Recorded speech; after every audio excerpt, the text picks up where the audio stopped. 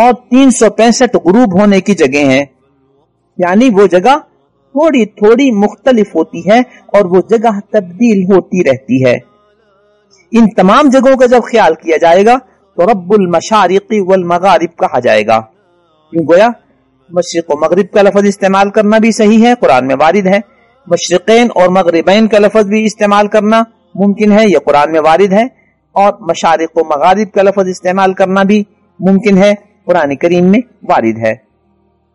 آیت نمبر 11 سے آیت نمبر 74 تک عقیدہ آخرت کا بیان ہے کہ یہ آخرت کا انکار کرنے والے آج دنیا کی زندگی میں آخرت کا مذاق اڑاتے ہیں اور نتیجتاً قیامت کے دن دوبارہ زندہ ہونے کا انکار کرتے ہیں۔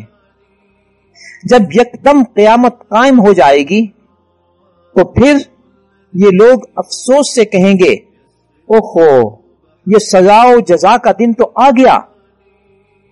ان کو جواب دیا جائے گا کہ یہی وہ چیز تھی جسے تم دنیا میں جھٹلایا کرتے تھے۔ آج ان کے جھوٹے معبودوں سے کہا جائے گا کہ بلاؤ ان معبودوں کو اور پوچھو ان سے کہ آج وہ تمہاری مدد کر سکتے ہیں۔ اب یہ شرک کرنے والے اور اللہ کے ساتھ جن کو شریک ٹھہراتے تھے یہ آپس میں سوال و جواب کریں گے، کچھ مطالبے کریں گے ایک دوسرے سے۔ اللہ تعالیٰ فرمائیں گے کہ آج تم سب کو عذاب میں جھونک دیا جائے گا، اس لیے کہ تم دنیا میں اللہ کی وحدانیت کا انکار کرتے تھے اور لا الہ الا اللہ کے اصول کو تسلیم نہیں کرتے تھے۔ ہمارے نبی کو تم شاعر و مجنون کہتے تھے، نتیجتاً جب تم نے ہماری ہدایت کو قبول نہیں کیا تو آج تمہیں عذاب چکھنا ہوگا۔ جو کچھ تم نے کیا ہے تمہیں اس کی ایک بدلہ آج ملے گا۔ جبکہ اللہ تعالیٰ نیک لوگوں کو جنت عطا فرمائیں گے، وہ آمنے سامنے تختوں پر بیٹھے ہوں گے، انہیں پاکیزہ مشروب دیا جائے گا اور ان کی حوریں بھی ان کے قریب ہوں گی۔ اللہ فرماتے ہیں یہ جنت تک پہنچ جانا یہ بہت بڑی کامیابی ہے۔ آگے سوالی انداز میں پوچھا جا رہا ہے کہ کیا یہ جنت کی نعمتیں بہتر ہیں یا زقوم کی خوراک؟ زقوم کے بارے میں خود اسی آیت میں وضاحت کر دی گئی کہ جہنم کا ایک درخت ہوگا۔ انہیں جہنم کی یہ سزا اس لیے دی جا رہی ہے کہ انہوں نے اپنے آباء و اجداد کو دیکھا دیکھی شرک کیا تھا اور اللہ کی توحید کو تسلیم نہیں کیا تھا۔ آیت نمبر 75 سے 82 تک حضرت نوح علیہ السلام کا تذکرہ ہے۔ یہاں ایک نئی بات یہ بتائی گئی ہے کہ اللہ تعالیٰ نے نوح علیہ السلام کی اولاد کو باقی رکھا۔ جب پانی کا سیلاب دنیا میں آیا، حضرت نوح علیہ السلام، ان کے ماننے والے اور کچھ جانوروں کے جوڑے انہوں نے اپنی کشتی میں سوار کیے تو دنیا میں جتنے لوگ موجود تھے سب کے سب ختم ہو گئے۔ حضرت نوح علیہ السلام کی اولاد میں سے 3 لوگ باقی رہے اور عموماً انہی سے نسل آدم آگے چلی، اسی لیے حضرت نوح علیہ السلام کو آدم ثانی بھی کہا جاتا ہے۔ حضرت آدم علیہ السلام سے انسانیت کا سلسلہ چلا، پھر وہ ختم ہوا اور حضرت نوح علیہ السلام اور ان کی اولاد باقی بچی، اور ان کی اولاد سے پھر آگے سلسلہ انسانیت اور سلسلہ بنی آدم چلا۔ حضرت نوح علیہ السلام کے 3 بیٹوں کا نام ملتا ہے، سام، حام اور یافث۔ سام کے بارے میں یہ کہا جاتا ہے کہ عرب اور عرب کے گرد و نواح کے لوگ سام کی اولاد ہیں، افریقی لوگ حام کی اولاد ہیں، جبکہ مغربی لوگ یافث کی اولاد ہیں۔ واللہ عالم۔ آیت نمبر 83 سے آیت نمبر 98 تک حضرت ابراہیم علیہ السلام کا تذکرہ ہے، اور یہ بتایا گیا کہ اذ جاء ربہ بقلب سلیم، جب وہ اللہ کے پاس ایک پاکیزہ دل لے کر آئے، یہ ان کی ایک بہت بڑی خوبی بیان کی جا رہی ہے۔ ہر انسان کا دل جب پاک اور پاکیزہ ہو جاتا ہے اور وہ اپنی اصلاح کر لیتا ہے تو اللہ تعالیٰ کا مقرب بن جاتا ہے. اسی لیے نبی اکرم صلی اللہ علیہ وسلم نے ارشاد فرمایا کہ تمہارے جسم میں ایک ٹکڑا ایسا ہے کہ اگر اس کی اصلاح ہو جائے تو سارے جسم کی اصلاح ہو جائے گی، اور اگر وہ بگڑ جائے تو سارا جسم بگڑ جاتا ہے. تو حضرت ابراہیم علیہ السلام کے بارے میں یہ بتایا گیا کہ وہ اللہ کے پاس قلب سلیم لے کر آئے. ان کے بارے میں اور ان کے دور میں جن معبودان باطلہ کی اور بتوں کی عبادت کی جاتی تھی، ایک دلچسپ بات ذکر کی گئی ہے. حضرت ابراہیم علیہ السلام ایک دفعہ ان بتوں کے پاس گئے، دیکھا کہ ان کے سامنے کھانا پڑا ہوا ہے. پوچھا تم کھاتے کیوں نہیں ہو؟ پھر دوسرا سوال کیا تم میری بات کا جواب کیوں نہیں دیتے ہو؟ جب وہ سامنے پڑا ہوا کھانا کھانے کے قابل نہیں ہے، جب وہ سوال کا جواب دینے کے قابل نہیں ہے اور بات نہیں کر سکتے، اور ابراہیم علیہ السلام نے انہیں توڑ دیا. جب اس کی اطلاع قوم کو ملی، انہوں نے سزا کے طور پر یہ طے کیا کہ حضرت ابراہیم علیہ السلام کو آگ کے الاؤ میں پھینک دیا جائے. اللہ فرماتے ہیں کہ انہوں نے ایسا ہی کیا، لیکن اللہ نے حضرت ابراہیم علیہ السلام کو بچا لیا اور اس قوم کو ذلیل و رسوا کیا، اس لیے کہ وہ ان کو جلانے میں ناکام رہے. یہاں حضرت ابراہیم علیہ السلام کے لیے ایک لفظ استعمال ہوا، فَنَظَرَ نَظْرَةً فِي النُّجُومِ. حضرت ابراہیم علیہ السلام نے ستاروں کی طرف دیکھا.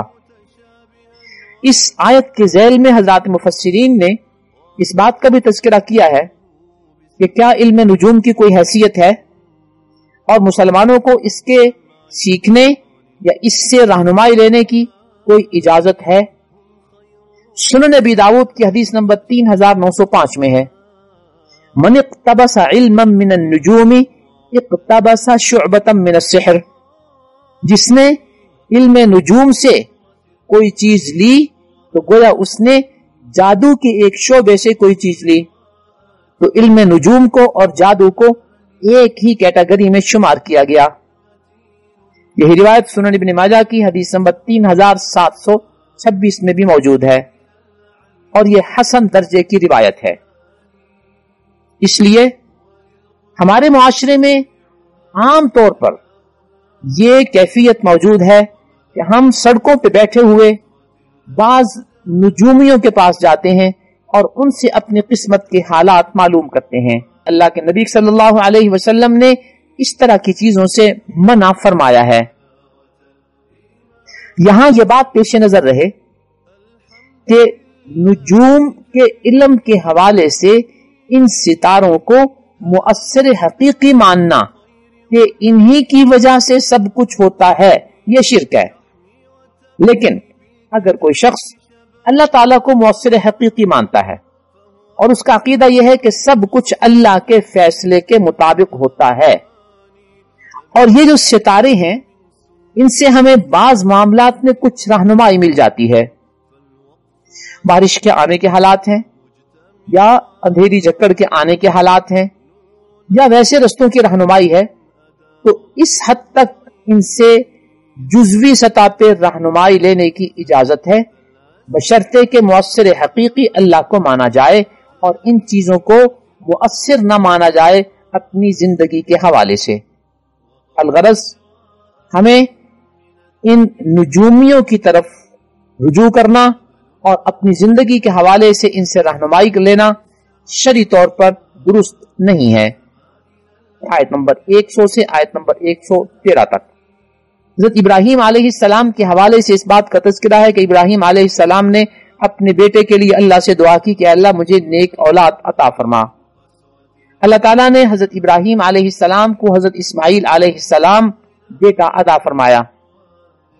جب بیٹا چلنے پھرنے والا ہو گیا، کچھ جوان ہو گیا، تو اللہ تعالیٰ کی طرف سے ایک آزمائش آئی کہ انہیں خواب میں یہ بات دکھائی گئی کہ وہ اپنے بیٹے کو ذبح کر رہے ہیں. حضرت ابراہیم علیہ السلام نے حضرت اسماعیل علیہ السلام کے سامنے اس بات کا تذکرہ کیا، یا بنی انی ارا فی المنام انی اذبحک فانظر ماذا تری. اے بیٹے، میں نے اپنے خواب میں دیکھا ہے کہ میں تجھے ذبح کر رہا ہوں، تمہارا اس سلسلے میں کیا فیصلہ ہے، تمہاری رائے کیا ہے؟ حضرت اسماعیل علیہ السلام نے حاضر کہا کہ نبی کا خواب وہی ہوتا ہے، لہٰذا یہ پیغام اللہ کا کلام ہے، اللہ کا پیغام ہے، لہٰذا آپ مجھے ذبح کر دیں۔ حضرت ابراہیم علیہ السلام حضرت اسماعیل علیہ السلام کو مکہ مکرمہ کے قریب منا کے علاقے میں لے گئے اور ذبح کرنے کے لیے انہیں پیشانی کے بل لٹا دیا۔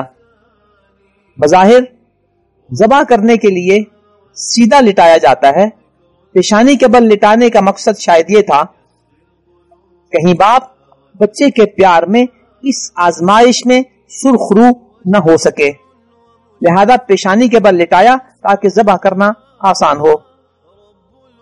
جب ابراہیم علیہ السلام نے ذبح کرنا شروع کر دیا اور وہ ذبح نہیں ہوئے تو اللہ کی طرف سے آواز آئی، وَنَادَيْنَاهُ أَن يَا إِبْرَاهِيمُ، اے ابراہیم قد صدقت الرؤیا، آپ نے اپنی خواب کو سچا کر دکھایا۔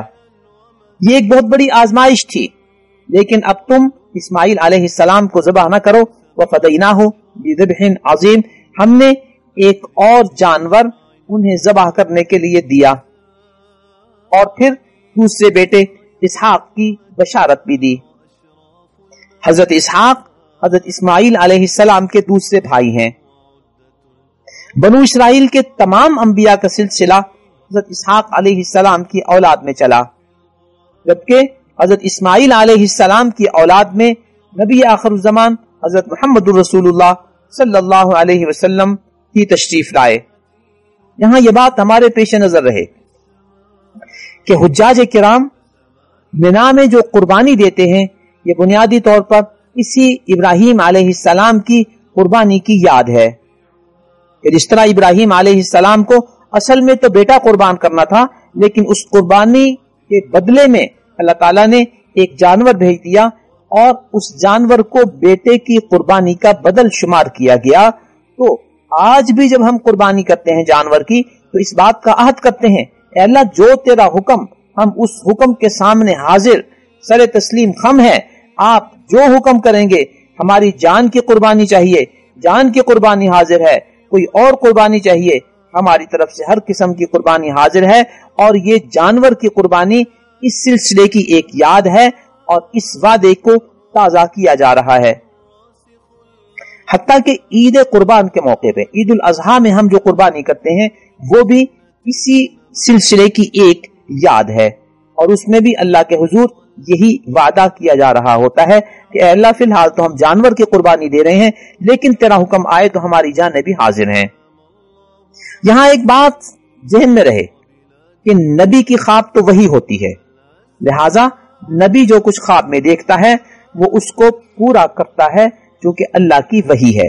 لیکن نبی کے علاوہ عام شخص کو اگر اس طرح کی کوئی خواب آئے اور وہ صبح اٹھ کے اپنے بچوں کو یا کسی اور کو ذبح کرنے لگ جائے کہ میں نے خواب میں تمہیں ذبح کرتے ہوئے اپنے آپ کو دیکھا ہے، تو شرعی طور پر ہرگز اس بات کی اجازت نہیں ہے اور یہ شخص قاتل شمار ہوگا اور گناہ گار ہوگا، اس سے شرعی طور پر قصاص لیا جائے گا۔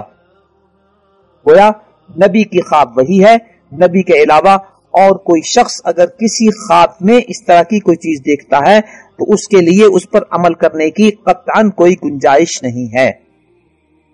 آیت نمبر 114 سے 122 تک حضرت موسیٰ علیہ السلام اور حضرت ہارون علیہ السلام کا تذکرہ ہے۔ 123 سے 132 تک حضرت الیاس علیہ السلام کا تذکرہ ہے، جن کی قوم بعل بت کی پوجا کرتی تھی۔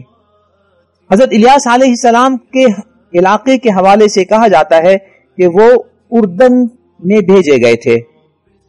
آج وہ علاقہ اردن کہلاتا ہے۔ بنیادی طور پہ یہ شام کا علاقہ ہے اور فلسطین کا علاقہ ہے، لیکن آخری تقسیمات کے حوالے سے مختلف ملکوں کے نام رکھ دیے گئے اور اردن ایک مستقل ملک بن گیا۔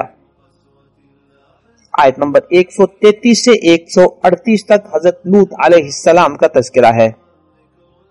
آیت نمبر 139 سے 148 تک حضرت یونس علیہ السلام کا تذکرہ ہے کہ وہ جب قوم کے ایمان سے مایوس ہو گئے تو قوم کا علاقہ چھوڑ کر چلے گئے۔ جب وہ ایک کشتی میں سوار ہوئے تو کشتی بھنور میں پھنس گئی۔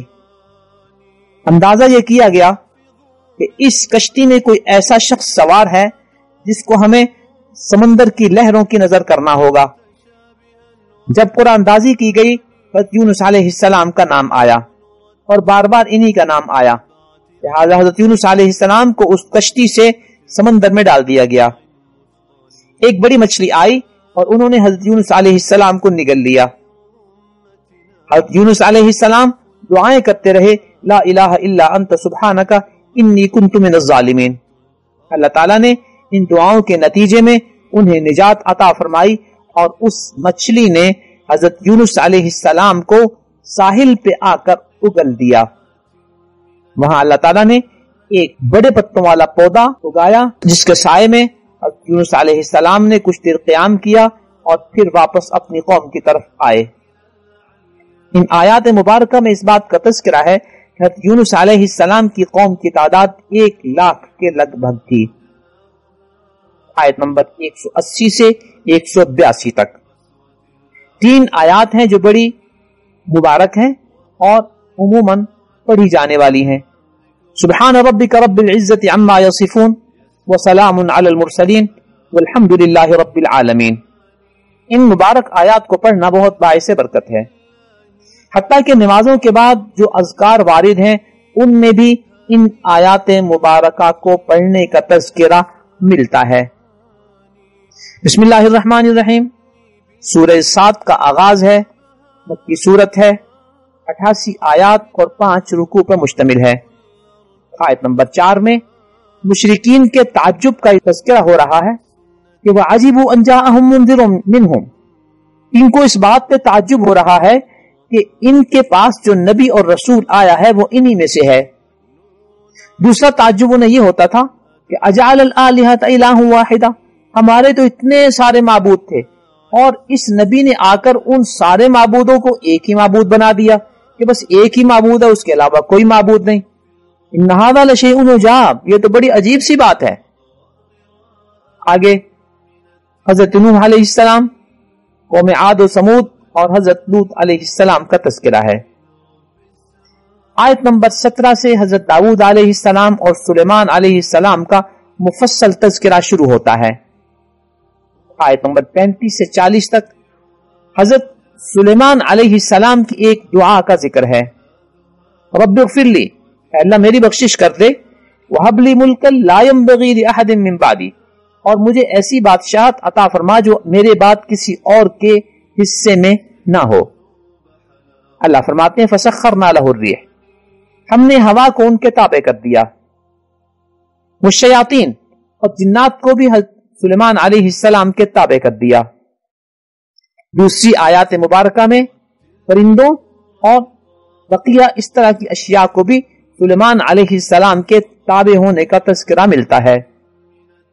آیت نمبر 41 میں حضرت ایوب علیہ السلام اور ان کی بیماری کا تذکرہ ہے، نیز انہوں نے اس حالت میں جس طرح صبر کیا اس صبر کا بھی تذکرہ ہے۔ آیت نمبر 71 میں اللہ تعالیٰ نے فرشتوں سے سجدے کے حوالے سے جو کچھ فرمایا ان آیات میں اس کا تذکرہ ہے۔ اللہ نے ارشاد فرمایا انی خالق بشرا من طین، میں مٹی سے ایک بشر پیدا کرنے والا ہوں، تم اسے سجدہ کرنا۔ شیطان نے سجدہ نہیں کیا، جب سجدہ نہیں کیا اللہ تعالیٰ نے اس پر لعنت بھیجی تو اس نے اللہ کی قسم کھا کے کہا فَبِعِزَّتِكَ لَأُغْوِيَنَّهُمْ أَجْمَعِينَ، اے اللہ تیری عزت کی قسم میں ان سب کو گمراہ کروں گا، سوائے تیرے مخلص بندوں کے وہ مجھ سے بچ سکیں گے، وگرنہ باقیوں کو میں گمراہ کر دوں گا۔ اللہ فرماتے ہیں لَأَمْلَأَنَّ جَهَنَّمَ مِنْكَ وَمِمَّنْ تَبِعَكَ، جو لوگ بھی تیری پیروی کریں گے تو میں جہنم کو تجھ سے اور ان سے بھر دوں گا۔ اللہ تعالی ہمیں اپنی پیروی کرنے کی توفیق عطا فرمائے اور شیطان کی پیروی سے اللہ ہماری حفاظت فرمائے، اور ہمیں اپنے مخلصین بندوں میں شامل کر لیں جو شیطانی اثرات اور شیطانی حملوں سے محفوظ رہتے ہیں۔ بسم اللہ الرحمن الرحیم۔ سورہ زمر کا آغاز ہے، مکی سورت ہے، 75 آیات اور 8 رکوعوں پہ مشتمل ہے۔ سورت کے آغاز میں اس بات کا تذکرہ ہے کہ قرآن کا یہ پیغام ہے کہ صرف اللہ ہی کی عبادت کرو، یہاں خالص عبادت کا ذکر ہے، اسی صورت کی آیت نمبر 11 اور آیت نمبر 14 میں بھی دوبارہ اللہ تعالیٰ کے لیے خالص عبادت کا ذکر ہے۔ آگے اللہ ارشاد فرماتے ہیں کہ یہ لوگ اللہ کے علاوہ کسی اور کی عبادت کرتے ہیں اور اللہ کے ساتھ کسی کو شریک ٹھہراتے ہیں، ان کا یہ اپنے طور پر نظریہ بنا ہوا ہے کہ یہ ہمارے معبودان باطلہ ہمیں اللہ کے قریب کر دیں گے۔ اللہ تعالیٰ نے اپنی شان یہ بیان کی ہے کہ مجھے کسی واسطے کی ضرورت نہیں ہے۔ سورہ بقرہ کی آیت نمبر 186 میں ہے وَإِذَا سَأَلَكَ عِبَادِي عَنِّي فَإِنِّي قَرِيب، جب میرے بندے میرے بارے میں آپ سے سوال کرے تو بتا دیجئے کہ میں قریب ہوں۔ جب اللہ قریب ہیں اور نحن اقرب الیہ من حبل الورید ہیں، ہماری شہرگ سے بھی ہمارے زیادہ قریب ہیں، تو اللہ کے پاس جانے کے لیے، اللہ سے مانگنے کے لیے ہمیں کسی اور واسطے اور سہارے کی ضرورت نہیں ہے۔ اسی سورت کی آیت نمبر 8 میں اللہ تعالیٰ کی بے نیازی کا تذکرہ ہے، ان تکفروا فإن اللہ غنی عنکم، اگر تم کفر اختیار کرو گے تو اللہ کو کوئی نقصان نہیں ہوگا، اللہ تم سب سے بڑا بے نیاز ہے۔ اسی آیت میں یہ بھی ارشاد فرمایا گیا وَلَا تَزِرُ وَازِرَةٌ وِزْرَ أُخْرَى، ایک شخص کا بوجھ دوسرا نہیں اٹھا سکے گا۔ بعض لوگ یہ کہا کرتے تھے کہ تم یہ غلط کام میری ذمہ داری پہ کر لو، اگر تمہیں گناہ ہوا تو میں اس کو اپنے اوپر لے لوں گا۔ اللہ فرماتے ہیں ایسا ہرگز نہیں ہوگا، کوئی کسی کا بوجھ نہیں اٹھا سکتا۔ ہاں البتہ سورہ عنکبوت کی آیت نمبر 13 میں ہے وَلَيَحْمِلُنَّ أَثْقَالَهُمْ وَأَثْقَالًا مَعَ أَثْقَالِهِمْ، کہ یہ اپنا بوجھ بھی اٹھائیں گے اور ساتھ ہی ساتھ دوسروں کا بوجھ بھی اٹھائیں گے۔ اس سے مراد ایسے لوگ ہیں جنہوں نے گمراہیاں پھیلائی ہیں، ان کی گمراہی پہ جن جن لوگوں نے عمل کیا ان کو تو سزا ملے گی ہی ملے گی، لیکن اس گمراہی کو پھیلانے والے شخص کو بھی ان سب کے برابر سزا ملے گی۔ یہاں ایک بات کا ہمیں بہت خیال رکھنا ہے کہ آج سوشل میڈیا کے دور میں ہم بہت ساری چیزیں شیئر کر دیتے ہیں، ان میں بعض چیزیں ایسی ہوتی ہیں جن کو دیکھنے، پڑھنے یا سننے کا گناہ ہوتا ہے۔ مثال کے طور پر موسیقی ہے، گانا ہے، فحش تصویر ہے، فحش ویڈیو ہے، تو جس شخص نے اس کو فارورڈ کر دیا اب یہ آگے فارورڈ ہوتی رہے گی، تو ہر فارورڈ کرنے والے کو اس کا گناہ ملے گا، اور اس کے بعد جتنے لوگوں نے اس کو دیکھا ہے ان سب کا گناہ اس شخص کو ملے گا۔ تو ایک آدمی مر جائے گا لیکن اس کی اس غلطی کا خمیازہ اس کو مرنے کے بعد بھی بھگتنا پڑے گا، اس لیے کہ وہ غلط چیز فارورڈ در فارورڈ ہوتی جا رہی ہے اور لوگ اس کو دیکھ رہے ہیں۔ لہذا ہم سب کو اس بات کا بہت خیال کرنا ہے کہ ہم کبھی کوئی غلط چیز کسی کو فارورڈ نہ کریں، اس لیے کہ وہ جب تیر ہماری کمان سے نکل گیا تو پھر اس کو واپس لانا ہمارے اختیار میں نہیں ہے، اور یوں ہمارے نہ ختم ہونے والے گناہوں کا ایک سلسلہ شروع ہو جائے گا۔ آیت نمبر 23 میں قرآن کریم کے حوالے سے اس بات کا تذکرہ ہے کہ اللہ تعالیٰ نے یہ قرآن نازل کیا ہے، اور اس قرآن کی تاثیر یہ ہے کہ اس کو پڑھنے سننے سے دل نرم ہو جاتے ہیں، کیونکہ یہ اللہ تعالیٰ کی ہدایت ہے۔ اللہ رب العزت ہمیں اس ہدایت سے مستفید ہونے کی، مہتدی ہونے کی، اور اس ہدایت کو پڑھنے، سمجھنے، سننے اور اس پر عمل کرنے کی توفیق عطا فرمائے۔ آمین۔ آخر دعوانا